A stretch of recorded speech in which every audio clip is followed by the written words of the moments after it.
Good morning, students. We will continue today our chapter 2.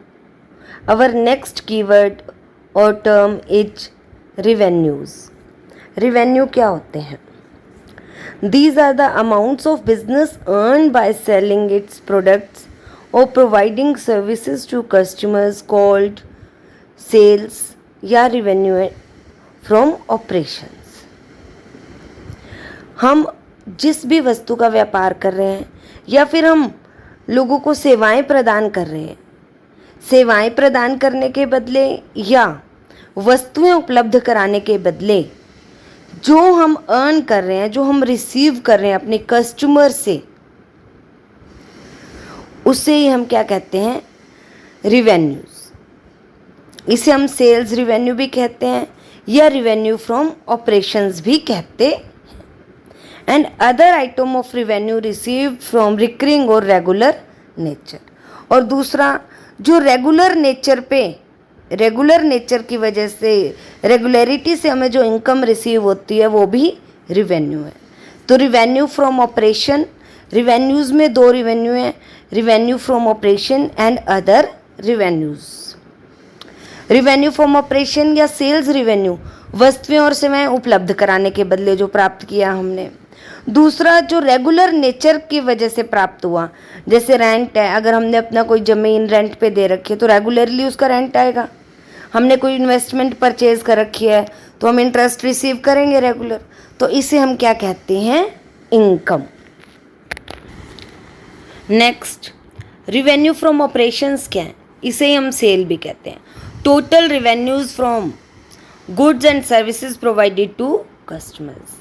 जो भी हमने गुड्स एंड सर्विसेज कस्टमर्स को provide कराई, उसके बदले जो टोटल रिवेन्यू हमने रिसीव किया उसे ही हम कैश सेल भी हो सकता है और ये क्रेडिट सेल भी हो सकता है, और इसे हम सेल्स या रिवेन्यू फ्रॉम ऑपरेशंस भी कहते हैं। नेक्स्ट है हमारे पास एक्सपेंडिचर। एक्सपेंडिचर क्या होता है? Any disbursement of cash or transfer of property or incurring a liability for the purpose of acquiring assets।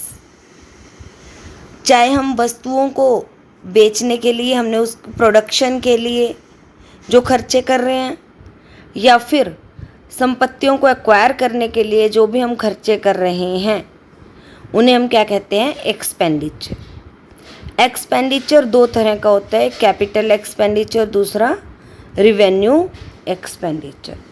Capital expenditure क्या है? जब हम कोई एसेट्स एक्वायर्ड करते हैं लॉन्ग टर्म के लिए तो उसे हम कैपिटल एक्सपेंडिचर कहते हैं।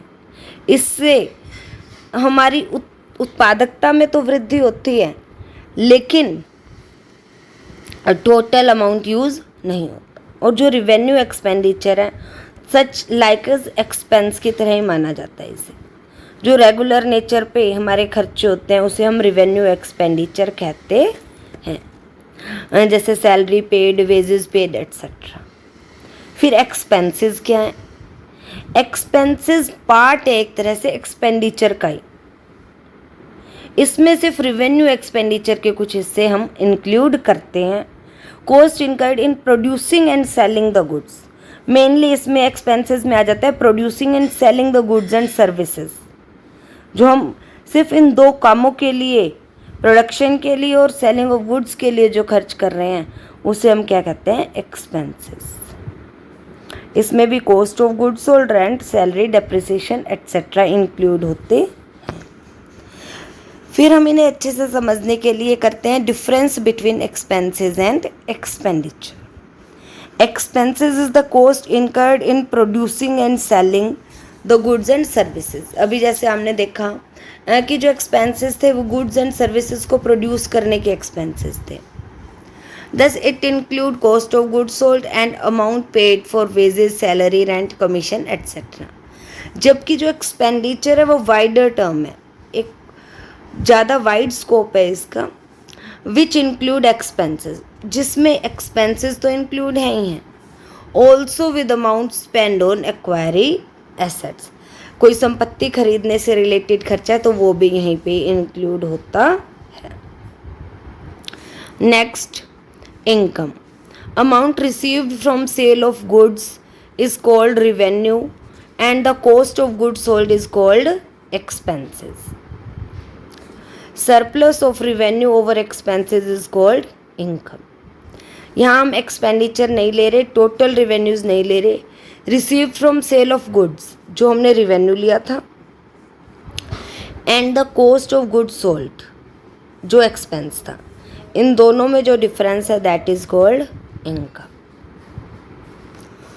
Profit, it is the excess of total revenues over total expenses of a business enterprise for an accounting period.